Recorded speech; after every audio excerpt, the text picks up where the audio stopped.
Hello, welcome to skills class. We did fundraising before last week, and now this week we have a new topic. It is handling phone calls and emergencies. So I'm actually going to give you a little bit of training in some common medical conditions that can be life-threatening.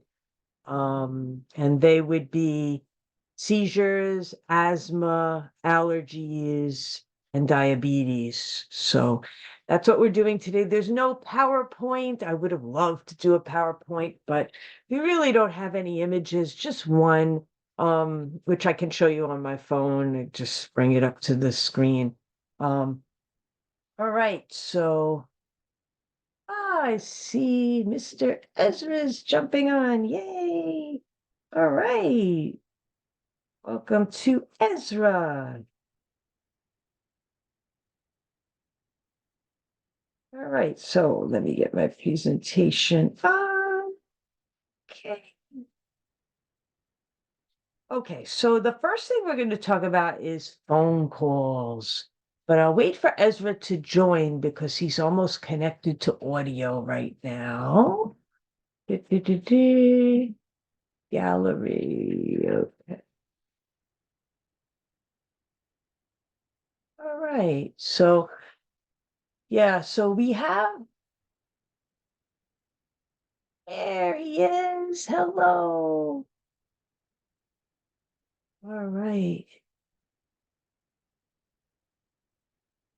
Hello, Mr. Ezra. How are you? Good to see you. So today we're talking about handling phone calls and medical emergencies. Oh, Dee is hopping on. All right. So I'm going to start with interpersonal skills. And I want to talk a little bit about the irate parent. And the irate parent would be someone who calls you because you are the administrator of an orphanage or a school, and they call you and they are angry. That irate means angry. I don't know if you know that word, but yeah, they're very angry because of some reason. Maybe something happened to their child that's your fault, or maybe something just happened, or maybe kids were fighting. That can happen too. Hi, Dee. Yeah, so Juliet's hopping on. Hello, Tanisha, how are you? Ah, glad to see you. So things happen, and it's inevitable.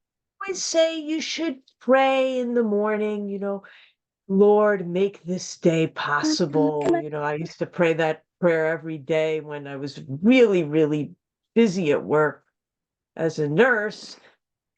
Praying that the day will be possible is important, and also pray for protection upon all the students or whoever you have there in your business, your staff. And protection against lawsuits is an important one too. I don't know if in Kenya they have a lot of lawsuits, but in America it's going crazy. Yeah, people are bringing lawsuits left and right for every little thing.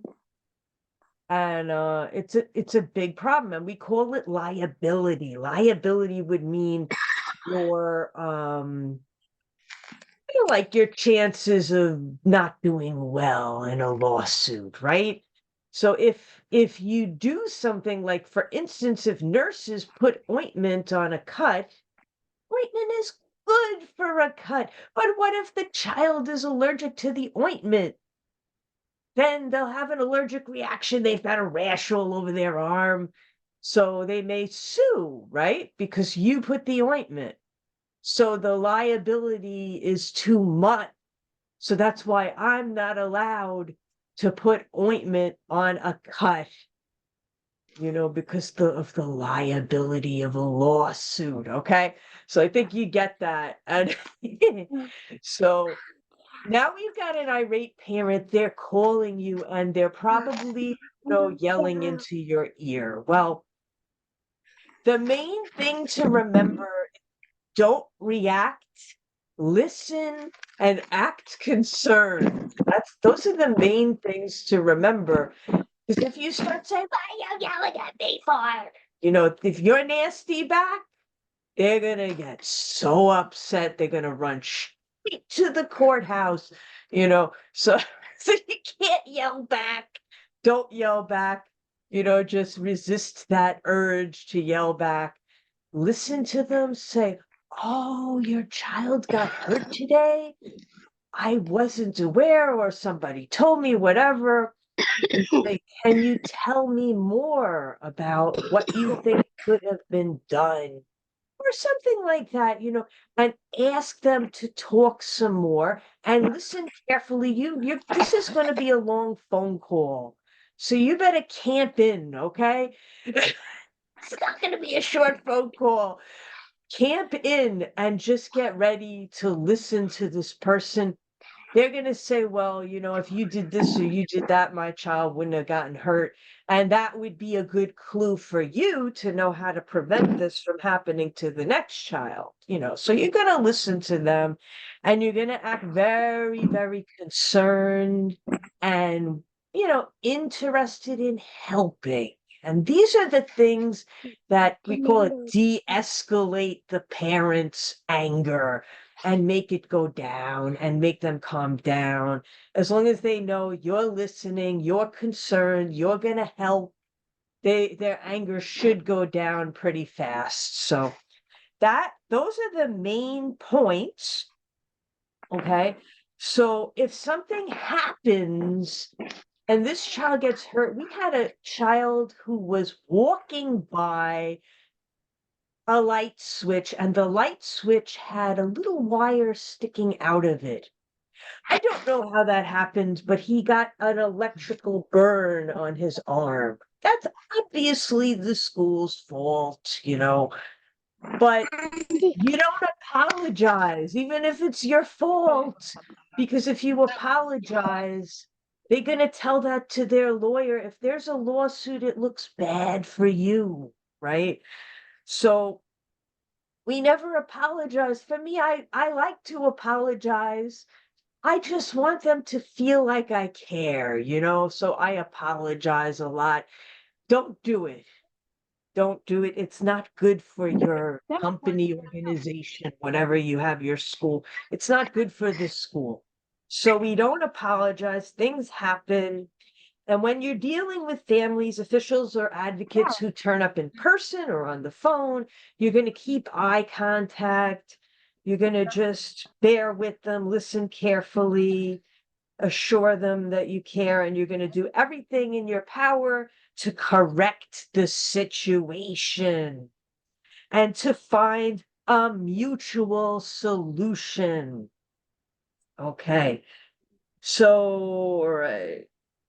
And you think in your mind, is there anything else I can do for this person?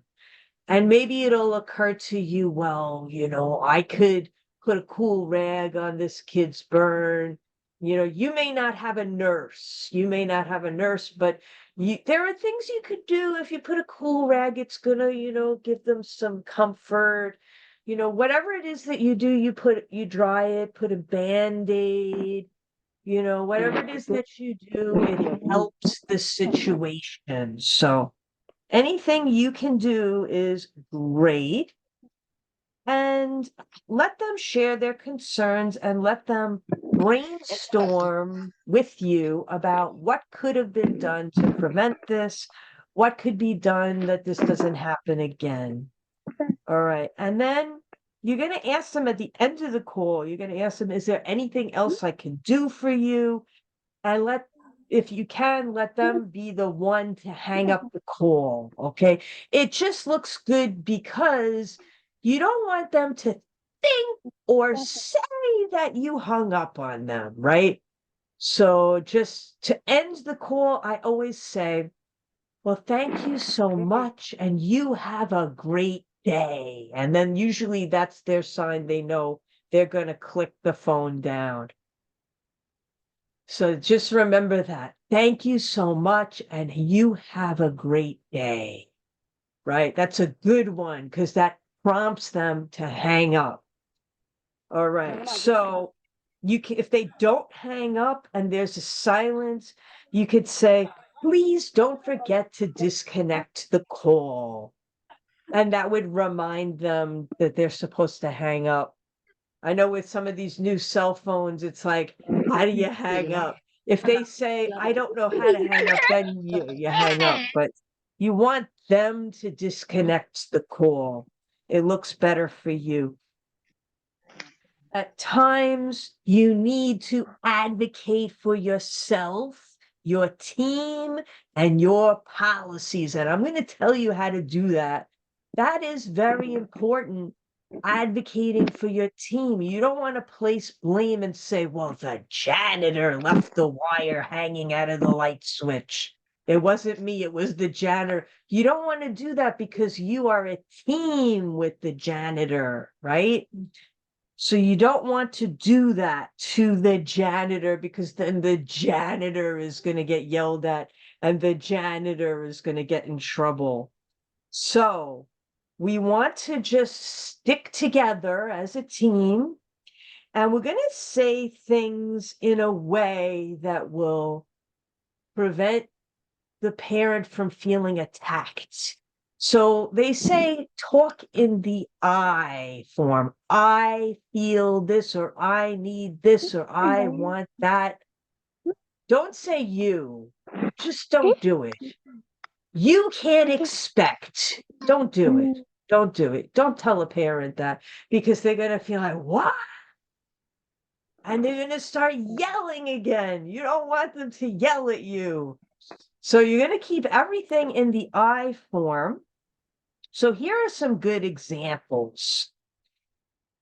You could say something like, I need you to send your child to school with a snack, right? Not you didn't send your child to school with a snack. No. I need you to send your child to school with a snack. Now, this child may have diabetes. And you may not have the right thing on hand for this child, right? So you're asking the parent to provide a non-perishable snack in the child's book bag that they can eat if they feel like their blood sugar is low and they're not feeling well. And you're going to do it by saying, I need you to please send your child with a snack. All right, here's another example. I feel overwhelmed when you call 10 times a day. You can say I feel because your feelings are not on them. You're just saying this is how you feel. Feelings are no one's fault, but you can tag it to what they're doing and ask them to do differently.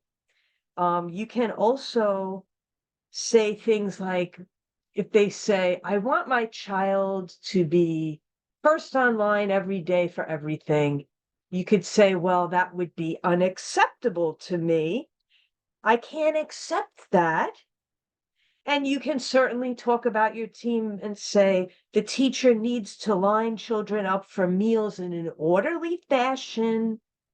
And that however they end up being in line, that's how they are. But don't say something like you can't expect your child to go first every time for meals. It doesn't work that way. You can't say like that because then it makes them look like they're being demanding. So you just say the teacher needs. That's fine. If the teacher needs the kids to line up in an orderly fashion and your child is not first, this is what the teacher needs, right? So it's okay for the teacher to have needs. It's okay for you to have needs. All right. And then, okay, school policy. You want to defend your policy and you want to give the reasons behind the policy. For instance, a child may have a fever. You could say a child may not remain in school with a fever because of the risk of spreading an infection to other children. And that is reasonable. So you're giving the reason behind the policy, and you're restating the policy, giving the reason, and that's it. You stand by your policy and don't give them like outs. Well, if you're too busy to come, I understand. No, no. If they're too busy to come, and that happens. Sometimes a parent can't come. They're in court or they're at the doctor and they can't come. Well, if you cannot come, the policy still stands. We're going to have to separate your child from the other children and keep them in the nurse's office until you get here, whenever that is, even if it's 5 p.m. All right, so that's what you do. You got to stand by your policy. Do we have any questions about that? If you have any questions, okay, no. We're gonna move into, all right, hang on 1 second. Oh, we're gonna move into how to keep someone on hold. Now, I don't know if you would have this feature.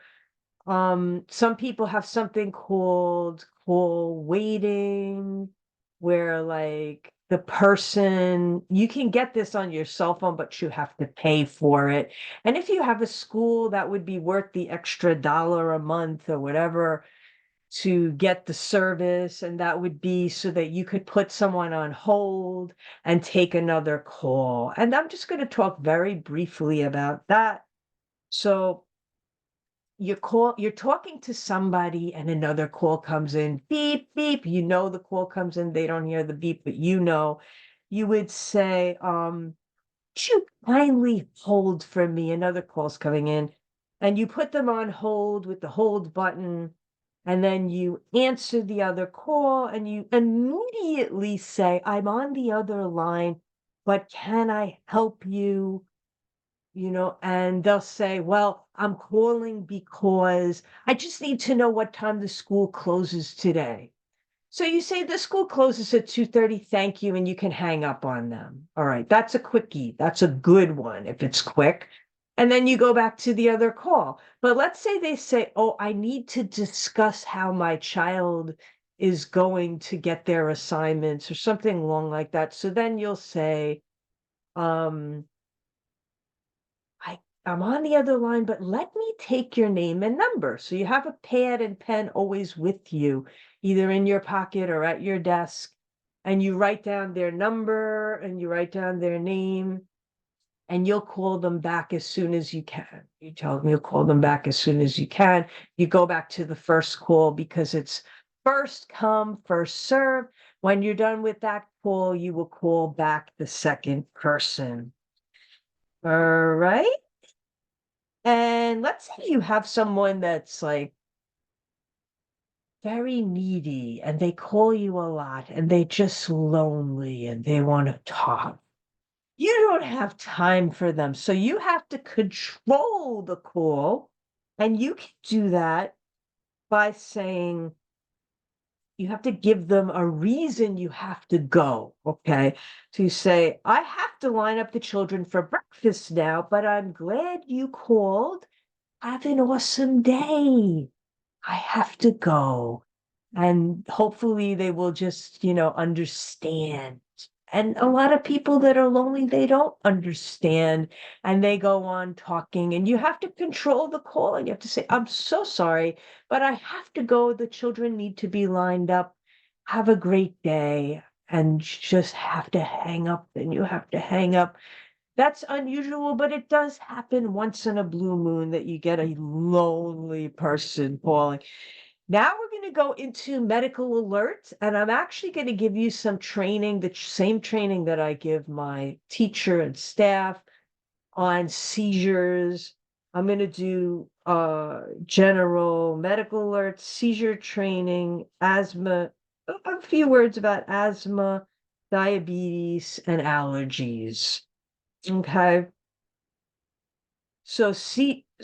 Okay, first of all, in my city, there are 4 diagnoses, which I just mentioned, that you can share by law with any staff member that needs to know, you have to do what you have to do to protect the child. So shareable diagnoses are asthma, seizures, allergies, and diabetes. You can always talk about those however much you need to with any kind of staff, even if it's the cook, it's fine, because those present a life-threatening situation potentially. And so by law, you can talk about them in the United States now. There may be different laws in Kenya. I don't know. You'll have to look those up. But here we can talk about them. We can train people. We can, share. The kid, has diabetes. There's a snack in their bag if they need it, if they ask for it.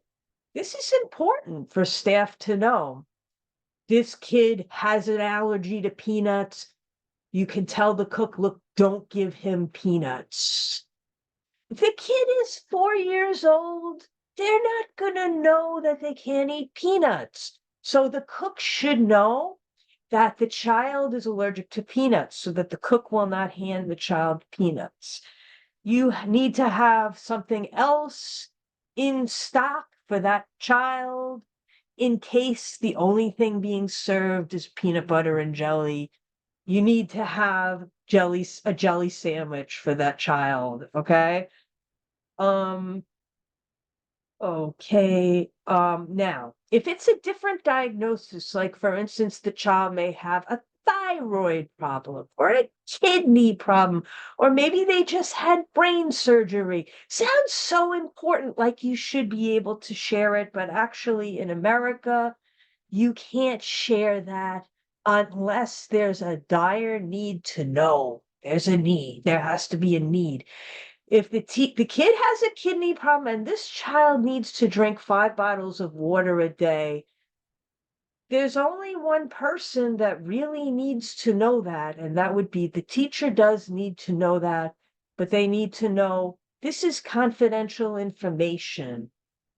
So maybe the teacher's aides might need to know and the teacher, but nobody else.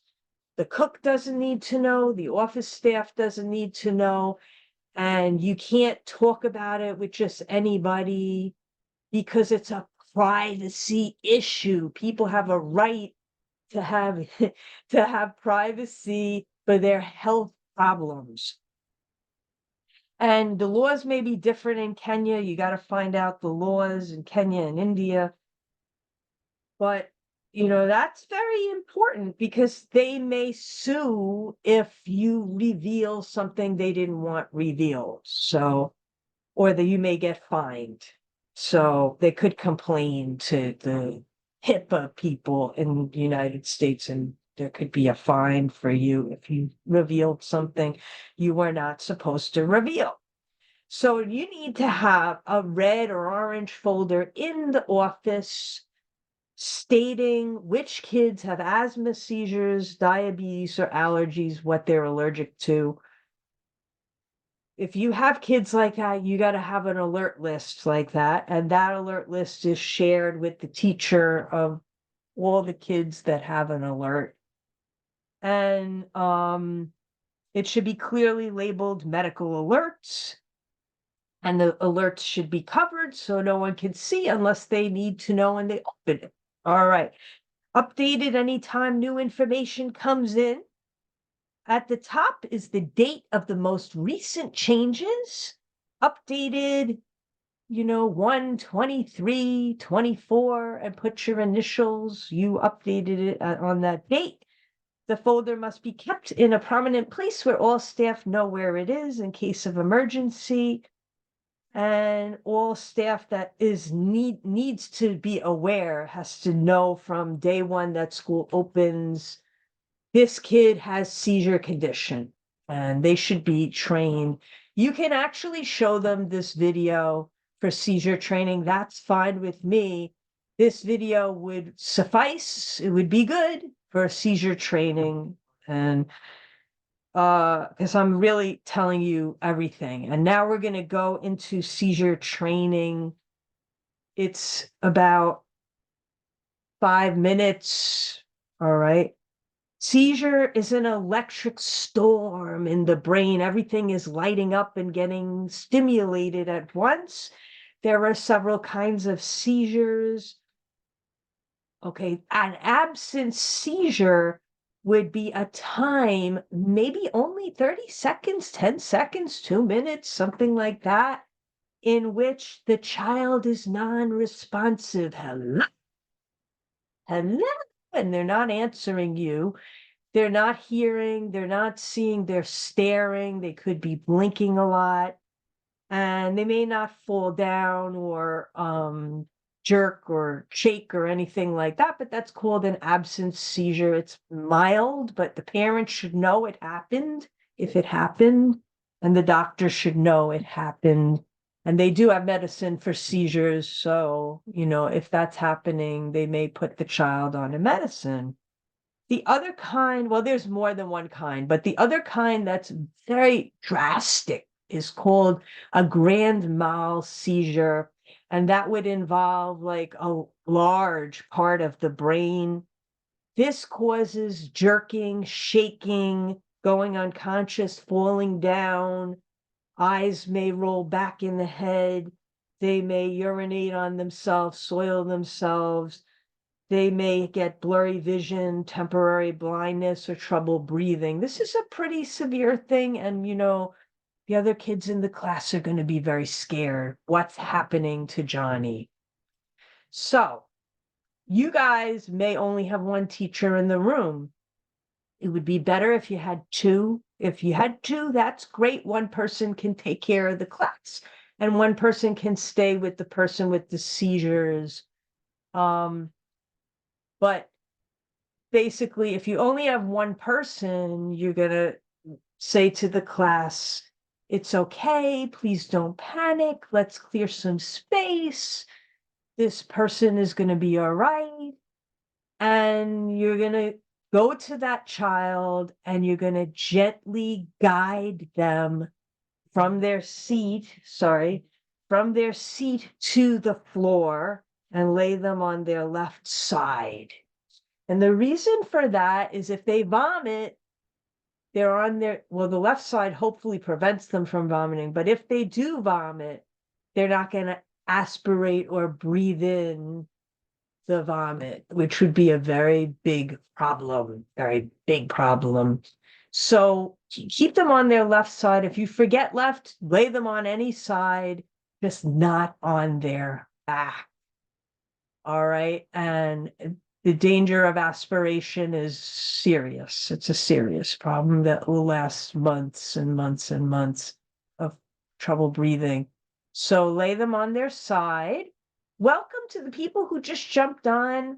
Welcome, Brother Hope. We have just started to go into seizure training. A seizure is an electric storm in the brain. All right. So what you're going to do when you see someone have a seizure, this is kind of what it looks like. It could look like that, okay? It could look different like this. Whatever it is, you want to make sure that you look at your watch or the clock or your cell phone to see what time it is. You want to know what time it is because you're timing the seizure, and that's going to tell you whether this isn't a medical emergency, whether you have to call the ambulance. All right. And you're going to do that because if the seizure lasts longer than 5 minutes, you have to call the ambulance. If they have 3 seizures in a row, you should call the ambulance. If they have never had a seizure before, and this is their first seizure, you should call the ambulance, okay? So those are the 3 reasons why you would call the ambulance. If they have a known condition and they have a 2-minute seizure, you don't have to call the ambulance because we know this child has seizures, and a 2-minute seizure is not going to damage the brain like a 7-10 minute seizure could cause a coma or something like that, brain damage. If they have a 2-minute seizure, yes, it does age the brain a little bit, but it's not as harmful as a 10-minute seizure. So you're going to look at your watch immediately, time the seizure, guide them to the floor, cushion their head. Please try not to hurt your back. If this is a big kid, be careful, don't hurt your back, but try to guide them to the floor as gently as you can. Lay them on their left side, cushion their head, some tight clothing. They may they may be shaking. You're not going to hold them down or stop them from shaking because they're going to get sore muscles if you do that. All right. And you're going to move away objects. If there's a chair leg there and they're going like this, they could hit into the chair leg and break their arm. So you're going to move the chair away. You're going to move the table away. Give them some space. All right. So that they're safe. Safety first. After you look at your watch, safety first. All right. And then allow them, okay. They may bite their tongue, but you're not going to put anything in their mouth. Okay, because it's an old wives' tale that they're going to swallow their tongue. They're not going to swallow their tongue. However, they may bite their tongue and have a little blood. This is a very minor problem. It's going to clot, it's going to heal. You don't have to worry about that. Don't put your hands in their mouth, but don't put a stick or anything in their mouth because you know what? You're going to break their teeth. Their jaw is clenching and moving. They're going to break their teeth. They're going to break their dentist caps or whatever the dentist put in there. Very expensive. So don't put anything in their mouth, please. And loosen tight clothing, make them comfortable, stay with the child, don't leave them. Another ask somebody to go get help. And then when help comes, ask that staff member to clear the room of the children.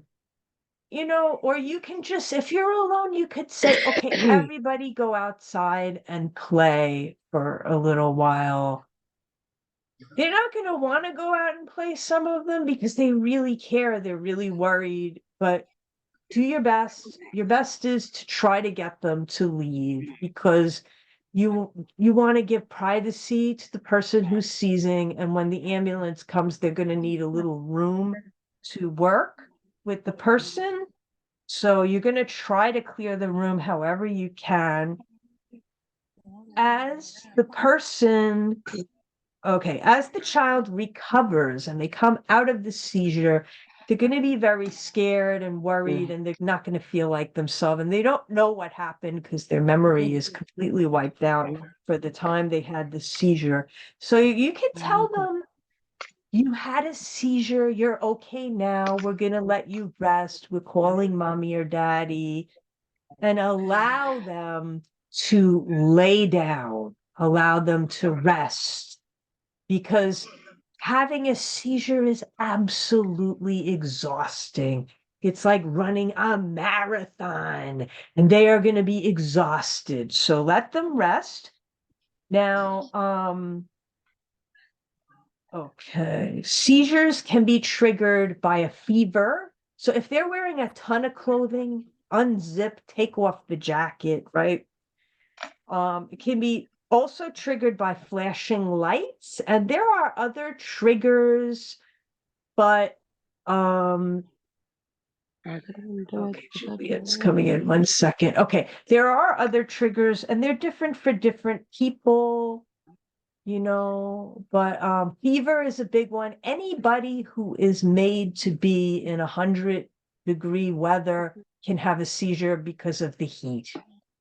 If it's 110 degrees, you can have a seizure because of the heat, and that can happen to anybody. You wouldn't necessarily have the condition of epilepsy, but it just was too hot for your brain. Okay, so that is very common trigger is heat and flashing lights. Strobe lights can cause a seizure. All right. So usually the person has a trigger and they can know that they're going to have a seizure because they may see halos around lights or people. They may have a certain feeling that they can't describe. And they can tell you, I feel like I'm going to have a seizure. So you should teach them and encourage them to tell somebody if they feel like they're going to have a seizure. And then, make sure that they're not going to fall. That's your main thing. If they think they're going to have a seizure, tell them to sit down, lie down. Don't be having them playing baseball where they're going to fall down, right? That's obvious. Now, if they're having a seizure, it can be caused by various problems. There could be a vitamin deficiency, some kind of electrolyte imbalance in the blood. It could be lack of sleep. It could be severe stress, brain tumor, or other problem. If somebody had a first-time seizure, they need to know why they had this seizure. They need to go to the hospital and get brain scan and all those blood works and things and monitoring to see what happened, why, and get medication if they need it. There's an emergency medication that can stop a seizure, and the ambulance probably has it. It would be usually be called Diastat. It's a form of Valium, and it would end the seizure. If the seizure is lasting 10 minutes and they get this medicine from a licensed personnel, then it would bring them out of the seizure, and that is a very good thing because it can prevent brain damage or coma. All right. And during the seizure, you're going to notify the principal, then call the ambulance, and then the parent, and then their doctor. If you can't reach the principal, just call the ambulance. But it's just nice to let the principal know you're calling the ambulance if you can, but don't waste time. Call the ambulance, okay? You got to send someone with the child in the ambulance if the parent doesn't get there in time for the ambulance to leave. So you got to send a staff member, even if it's the cook, you got to send somebody. Ask where the ambulance is taking the child, which hospital, so you can tell the parent they're at such and such place. Please meet them there. Provide emergency contact information to the ambulance workers. They want to know this child's date of birth, the child's address, the parent's name and phone number, and any emergency contacts. If there's a grandparent that would help, or a father or a brother or sister that's old enough to help, or emergency contacts would be great. Any other alerts? Does this child have diabetes? Do they have allergies to medicines? Or, this is all stuff you should have already, as we discussed from the first skills class. This is stuff you should have on one sheet of paper in the main office so that you can have it handy in case of emergency. You can copy it and give it to the EMS or whoever you call the people in the ambulance. Okay, so we finished seizure training and we're already at 40 minutes. So I am going to put a line here and we will continue with the other things next week. Asthma, allergies, and diabetes. And that's it for today, but thank you so much, everybody. And give me 1 second.